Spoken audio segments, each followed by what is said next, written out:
your food is traveling on average 1,500 miles from where it's grown or manufactured, and I say manufactured on purpose, to your plate.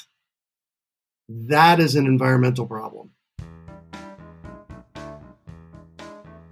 Hey, this is Greg Peterson, and you are entering A World Gone Good.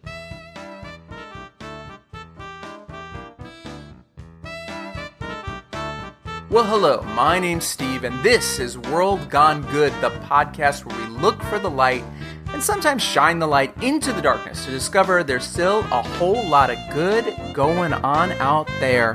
Here is my only request of you in this very moment. Sit back and enjoy the show. That's it. Okay, that's a lie. I have another request. If you enjoy the show, share us with your friends on your social media accounts. Subscribe to us wherever you are listening now and rate and review us. Oh my God, these are so many requests. You just want to enjoy the show like I offered. Sheesh. Okay, we appreciate you and we appreciate you listening. And if you want to help us spread some good on top of that, we appreciate it even more. And now, enjoy the show.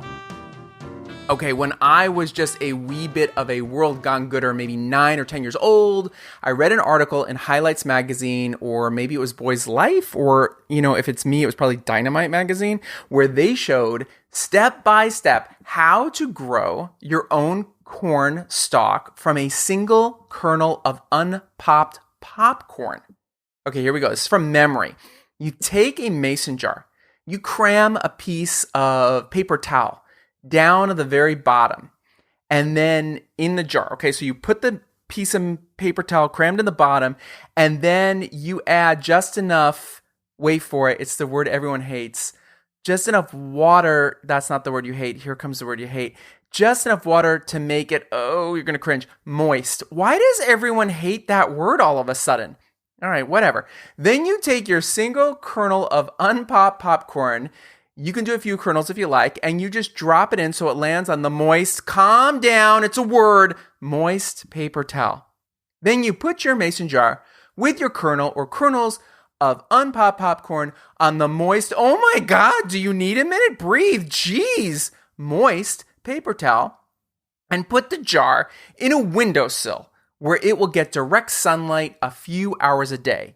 You want to put a few drops of water back in the jar daily to keep the paper towel moist. Put your phone down. Do not call 911. This is not an actual emergency. It's just a word. Moist. Moist. Within a few days, you will see your unpopped kernel of popcorn. It's going to get this like little green dot on the side of it. And then like magic, that tiny green dot becomes the very beginnings of your corn stalk. Once your stalk is about 2 inches, 3 inches high, you can transfer it to a small pot filled with soil, and you can watch it grow in your windowsill. Mine at like 9 or 10 got about, I want to say like a foot or so high, and my dad suggested that we plant it in our little tiny garden on the side of our house in Randolph, New Jersey. So by the end of the summer, that corn stalk that I made from a kernel of corn, it was taller than my dad. We tried to pollinate it. I'm remembering ourselves. We tried with like a small paintbrush, but alas, we are not bees. We may not have had the right type of paintbrush or bee skills.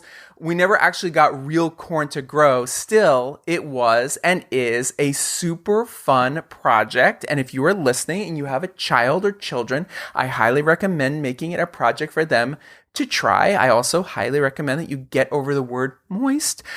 I share this story with you as an example of the full extent of my actual farming abilities, at least food-related farming abilities.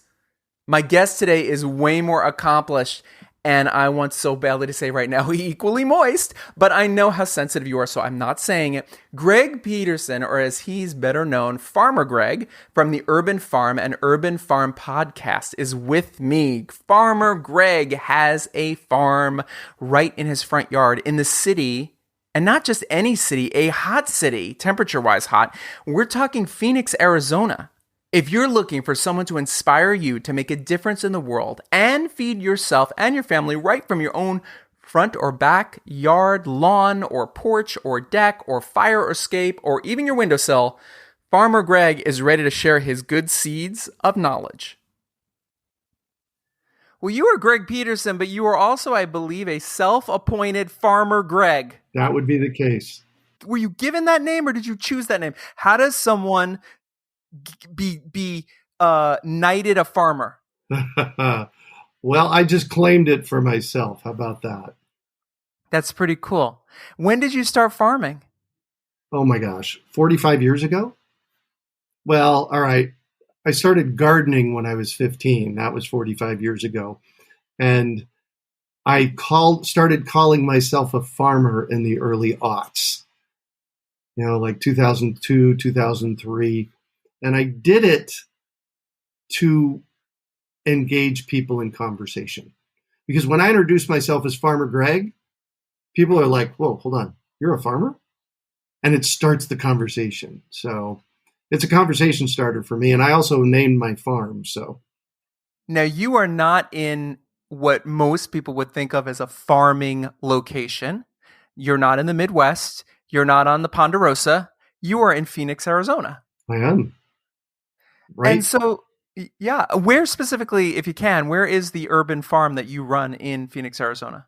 The urban farm is my house. I've been here for 32 years. That is well over half of my life, which is a little bit mind-blowing to me. I am literally right in the middle of Phoenix. If you stood on my roof and look, and you could see 50 miles in each direction, you'd see city. And that's the whole point. Our whole point is to get people engaged with growing food where they actually eat it. Do you know a term called food miles? Tell us about it. Food miles is the amount of miles that your food travels from where it is grown or manufactured to your plate. And the average amount of food miles in the US is about 1,500. Wow. So that means your food is traveling on average 1,500 miles from where it's grown or manufactured, and I say manufactured on purpose, to your plate. That is an environmental problem. And that is a big piece of the reason why we've decided to launch this urban farming conversation. So what is an urban farm? An urban farm is really any place in the city that is consciously growing food for sharing with other people.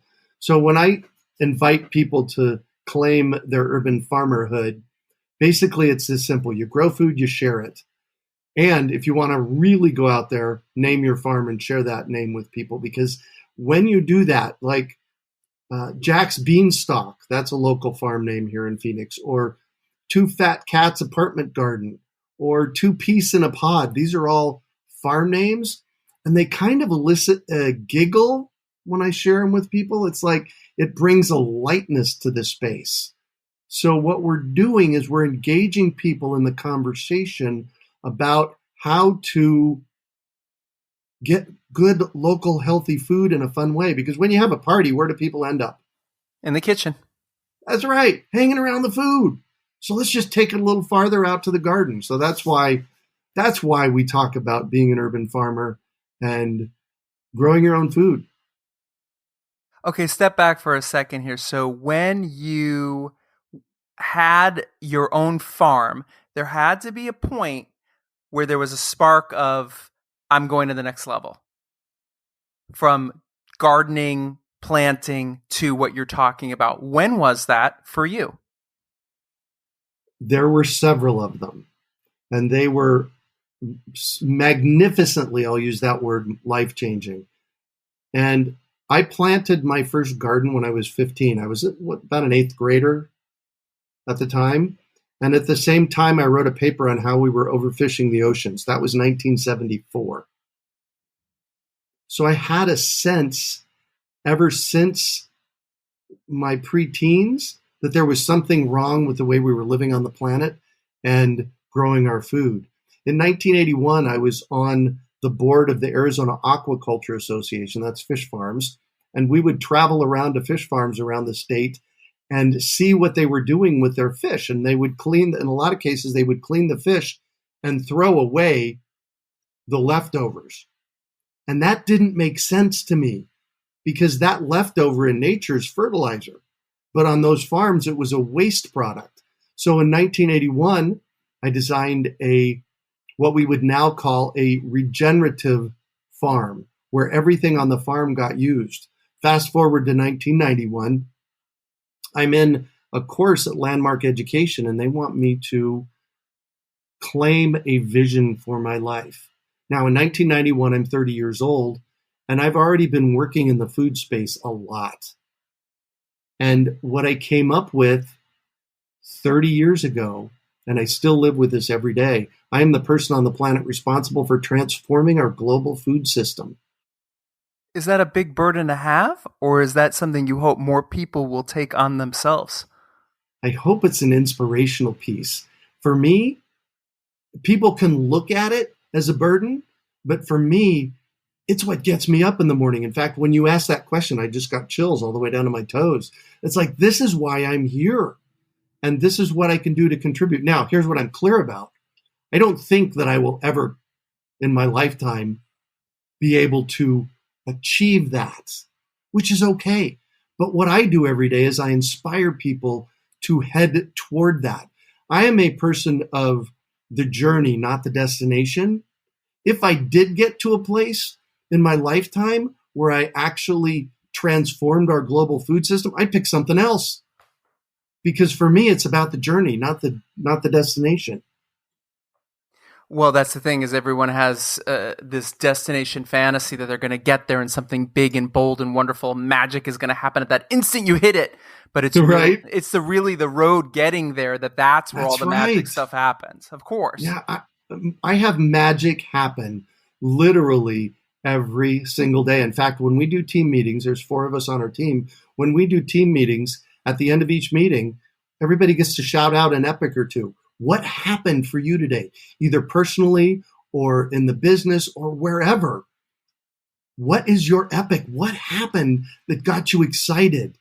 And I'll tell you what, some really awesome stuff comes out of that. So tell us this, a couple questions I have. First of all, what is sustainable farming and what is organic farming? First of all, let's discover the word sustainable. I am not a huge fan of it. The sustainability movement is something that's been good, but I think it needs to go away. Where I want to go is something called regenerative farming. And what that looks like is my front yard. There is at any given moment in my front yard 10, 15, or 20 different things that I can go out and harvest and eat. And right now, we have tomatoes, celery, kale, the end of the broccoli, nasturtiums, which are an edible flower, cilantro, basil, oregano, garlic, onions. There's 10 things growing in my front yard right now that I could go harvest and eat. And we do. We eat out of our yard every day here at the Urban Farm. And what I have done, so this is a regenerative edible landscape in my front yard. And what that means is that there's carrots in my front yard as well. I don't plant carrots out every year. Most of what I shared with you is growing in my front yard right now. I don't plant them every year. I let them go to seed. I let those seeds sprout. And just like in a forest, there's food. Right. You know, there used to be a time in the planet when food used to be free. Ponder that. Right. And what I was going to ask you is, there's a lot to moving, especially with the soil and the planet and the earth, of moving the plant systems around. So does that play into what you do? Do you decide what is where, or you let them move on their own? I just let them move on their own. So right now I've got some beautiful carrots that are going to seed, and carrot umbels or carrot flowers are magnificent flowers. And each one will make 1,000 seeds. So I'll harvest some of those and save them for later, maybe. But often what I do is I just grab them once they dry up and I crinkle them in my hand and I just toss them. I spread them in my gardens so that nature happens naturally. So going back to your question, sustainable farming for me is regenerative farming. And that's one of the ways that I make it happen in my front yard is I just let nature be in my front yard. Now, in the middle, there's a lawn, so I have to manage the lawn. However, right now in the lawn, we have lettuce, we have cilantro, there's carrots and celery that are coming up in the lawn. They just found their way there. They just found their way there. That's right. Exactly. And then you asked about organic farming. Yes. And that's a little bit different thing than regenerative farming. Organic farming is only using things, fertilizers, pest controls if you need them, although I rarely use pest controls now after 32 years, only using organic methods to manage out the challenges that we have. That's the organic piece. And I've been organic here for 32 years. I may have said that already at the urban farm. And I just don't use chemicals, no chemicals at all. Well, bugs have a purpose too. I just did a whole show about bees, and bugs have a whole part of worms. Worms have a part of this. Oh, yeah. And they all have their part in all this. Now, let me ask you something that I'm curious about, which is you're in Phoenix. A farm requires water. Mm-hmm. That's already a difficulty for a lot of farmers. How are you handling that in Phoenix, Arizona, when there are times of the year you guys are 100, 115? Yeah. It's dry. It's hot and dry, yes. Well, so there is something here in Phoenix. It's a water right that comes with the land. It is called flood irrigation. And it's here because the property that my house is built on was built on a citrus orchard in the 1940s. So prior to that, it had water rights to water citrus. So I actually have a water right called flood irrigation, and I get 20 times a year, I get 6 inches of water in my yard. Oh, interesting. And how does that arrive? There's a series of canals and pipes that bring it to my property. It is something that is crazy to have in the desert. I am clear about that. And there are well over 33,000 acres of flood irrigated properties in Phoenix, in the Phoenix metropolitan area. And what I am trying to do here at the Urban Farm is show people that you can grow more than just grass in flood irrigation. And you store it when you get it, Greg? It just comes in, it floods my yard, I get 6 inches, it seeps in. It waters my fruit trees. The cool thing is the technologies that we've developed. Well, all right, so we haven't necessarily developed them. We honed them inside of the Urban Farm. These technologies are water-saving technologies that help people like Two Peas in a Pod. That's Janice's farm. She has this beautiful, lush backyard, and she's put things in place, put systems in place. She doesn't have flood irrigation, and she's put systems in place in her yard that has her yard thrive for $50 a month in water. Amazing. Which is about what my water bill is here at the Urban Farm, about $50 a month. And some of those systems are thick. Did I say thick? Woody mulch. Yes. Literally, when I do garden consults with people, one of the things that I point them to do is add a foot, at least 12 inches of woody mulch in your yard. And that woody mulch at the interface between the dirt and the woody mulch, it becomes very, very quickly becomes healthy soil, but it also acts like this great big sponge and it holds on to the water. And Janice has gotten an inch of rain in an hour at her place in the past couple of years, and her backyard soaks that water up like a sponge. And if you have a foot of woody mulch in your yard and you get an inch of rain and it percolates all the way down into it, in 6 or 8 weeks, even with this heat, it's still going to be damp down there because of the insulation factor.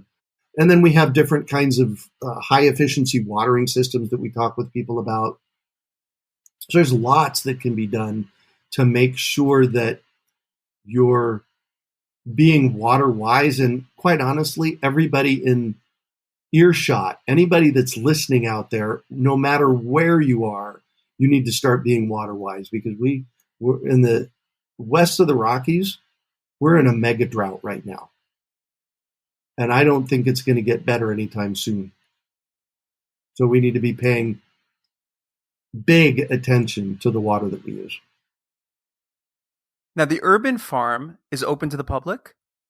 The urban farm is my home. It's 80 feet wide, 160 feet deep, and I've designed it to be able to do tours here. And usually what I do, sans a once-in-a-century pandemic, we usually do about 3 tours a year where I open the yard up for people to come and see what's happening at the urban farm. And you hope to inspire them when they come in? You hope to educate them? You hope that they leave wanting to bring you to their property to help this? What's the goal? So I'm an educator. I mostly like to inspire and educate people to figure out how to do this themselves. I have enough to do here at my urban farm to, keep it up. And so I don't actually do this for other people. I do garden consults for people on the phone. But what I'm really after is to inspire people to learn about this and figure it out themselves. Because we have a food crisis in this world that nobody's paying attention to. And it starts with, we have a 3-day supply of food in any urban area. How's that for a piece of data? So on that note, so you consider yourself an educator. A lot of my listeners out there, I'm sure, live in apartments. Yep. Don't have the space. I just did giant air quotes. She didn't see that. What do you say to somebody who wants to create their own food and they live in an apartment, or they don't have the land space? So let's go back to what is an urban farm real quickly. An urban farm is any place in the city that grows food.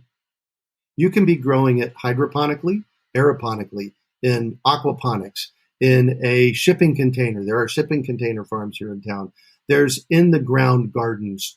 There's a pot on your windowsill. The most expensive thing to buy in the grocery store and the easiest thing to grow are fruits and vegetables. Fruits and vegetables, but even more so than that, herbs. Oh yeah, herbs, sure. Right? You go and you spend for 3 ounces of basil $5. Basil is one of the simplest things to grow. You can grow that in a windowsill. If you have a sunny windowsill, get yourself a little pot, add some nice planting mix into it, add a few basil seeds, and within about 6 weeks, you're going to be harvesting basil for your mozzarella salads. There's another thing, and I have 1/3 of an acre. I grow in the yard. I also have something called a tower garden. A tower garden is something put out by Juice Plus. It is an aquaponic growing system. And we use our aquaponic growing system to grow greens all year round. We have a salad on our tower garden virtually 365 days a year. That is grown inside. I have a little garden room here at the house. It's grown inside, and I actually purchased a light kit for it. So I'm doing indoor hydroponics. I'm growing food in my front and backyard. I have about 60 fruit trees on the property. Plus we have chickens, so we get eggs every day from our hens. So there's so many different things that you can do, all the way from a pot on the windowsill to converting your entire yard to edible landscape like I've done here. Okay, now comes the most important question of the day. What is your favorite plant to grow? Oh, fruit trees. You plant them once and you nurture them a little bit every year. Give them a little bit of food, fertilizer, that kind of stuff. And they will make fruit for you for decades. I have a citrus tree in my backyard. I actually have 2 citrus trees in my backyard that were planted in the 1920s. That's 100 years ago, and I still get fruit off of them. So for your biggest bang for your buck, plant a fruit tree. I get this question too. Which fruit tree should I plant? Well, make it one that you love. we're going to pivot for a minute here because you're not just a farmer, you're a farmer podcaster. You started podcasting in what year? The first time I had a Freshly Green podcast that was out in 2006 and 2007. I have 80 episodes of that somewhere. And then returned back in 2015. We launched our podcast, the Urban Farm Podcast, in November of 2015. And how many days a week are you podcasting? How many episodes a week? Right now, we do 2 podcasts a week. On Tuesday, we do it's a discovery podcast. My podcasts are catching up with people for them to share their stories. And my desire in most cases is that they share their story to inspire somebody out of their chair that they don't like, wherever they're working, and into doing something they love. And then our Friday podcast, we call them Farmer Fridays. It's about 10 minutes worth of education. We're just giving people what makes healthy soil, or what is an urban farm. And I usually bring in guests from really all over the world. So, Greg, do you think that farming can save the world? Honestly, I think we're past being able to save the world. And when people say save the world, it's really saving our own human behinds. Because in 10,000 years, once people are gone, the planet will be just fine. The planet will recover. We, as a human species, need to figure out pretty dang quickly in the next 2 to 5 years what to do to save the current structure from collapse. And that's my concern on a day-to-day basis, is that we're looking at basically it's a simple concept. It's called carrying capacity. Carrying capacity is essentially, and I'm boiling this down greatly, the amount of biological waste in a system that the system can manage out. So let's say you have a fish pond, and the fish pond holds 10 fish, 100 snails, and 1,000 algae. And that is the balance for that fish pond. And if you add 20 fish, it throws the balance completely off. And in order for it to get back in balance, 10 of those fish are probably going to die. And what we've done here on the planet is significantly overshot the carrying capacity of the planet. And there are things that can be done. There are absolutely things that can be done. And we need to get serious about doing them. And one of them is planting trees. Planting trillions and trillions of trees on the planet. And that would have from my research, that would have a magnitudinal impact on how we are able to live on the planet. We end these shows with 3 questions. Don't worry, you know the answers. The easiest one is first is, where do people find you? Where do people find the Urban Farm? Plug away. urbanfarmpodcast.com. And I always have a free gift for people. And we talked a little bit about water.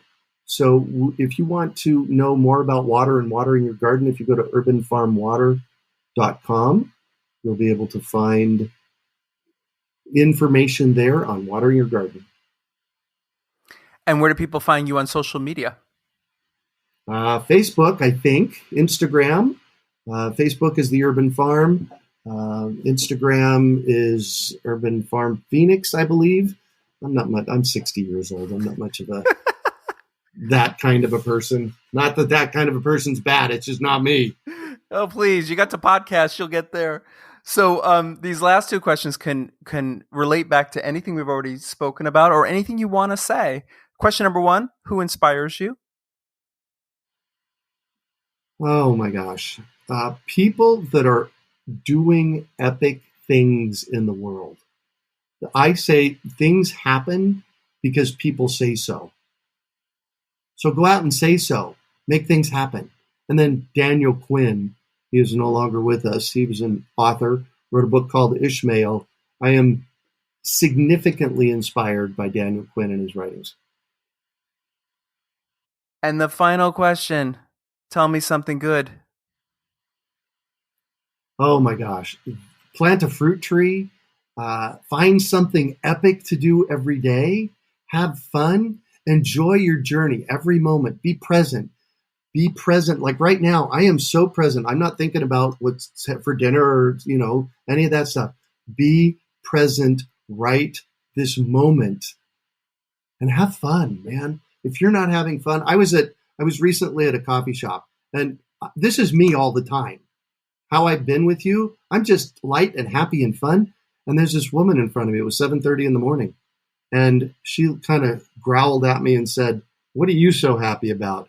And I said, "I have a choice every morning when I get up to be happy or not." And you know what she said to me? She said, "Well, stop it." Right? I was like, wow, all right. Yeah, but this is me. Be happy. Enjoy the ride, because no matter where you're heading, it's probably not going to be as great as you've made it up in your head. So enjoy right now and right now and right now and be happy.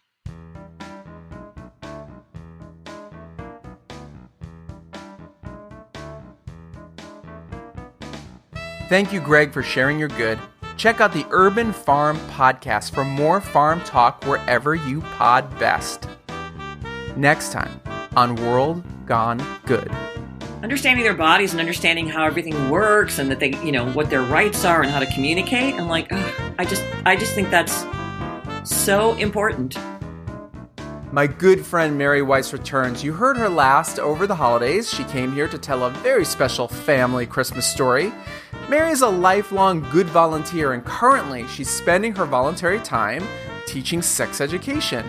We are going to talk about the good of understanding our anatomy, self-worth, and of course, the Catholic guilt. Because how can we not, when we are talking about our anatomy and self-worth, we've got to talk about Catholic guilt. It's going to be a good one. Until then, be good.